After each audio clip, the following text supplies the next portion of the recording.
নমস্কার বন্ধুরা, কেমন আছেন সবাই? আশা করি ভালো আছেন। সৈনিক লাইফস্টাইলে আর একবার স্বাগত। আর সকাল সকাল উঠে ঝাড়ু দিয়ে দিচ্ছিলাম ঘরেতে, কারণ বাসি ঘর তো ঝাড়ু দিতেই হবে। আর আজ আমাকে সমস্ত কাজই তাড়াতাড়ি করতে হবে, কেন জানোই আমরা একটা জায়গায় যাচ্ছি, তো তাড়াতাড়ি রান্নাবান্না সেরে এখানে খেয়ে নিচ্ছিলাম সবাই। আর একটু তাড়াতাড়ি করতে হবে বলে তাড়াতাড়ি ওখানে যেতে বলেছে বলে আমরা খেয়ে নিলাম। এই যে আমি রেডি হয়ে গেছি, তোমাদের দাদাভাই ওখানে রেডি হচ্ছে। পরমার কৃপাতেই আমরা কিন্তু আজ গাড়িটা কিনতে পারলাম। শোরুমে চলে এসেছি, আর এত পরিমাণে বৃষ্টি হচ্ছে, কি করে যে আসবো সেটাই ভেবে পাচ্ছিলাম না।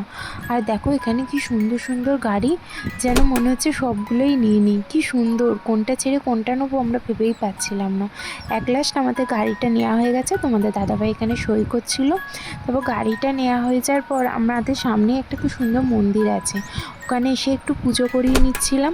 আর এই যে তোমাদের দাদাভাই এখানে চেপে দেখছিল। আমার ভিডিও তোমাদের ভালো লাগলে আমার চ্যানেলটা লাইক অ্যান্ড সাবস্ক্রাইব করে দেবেন। Thank you for watching.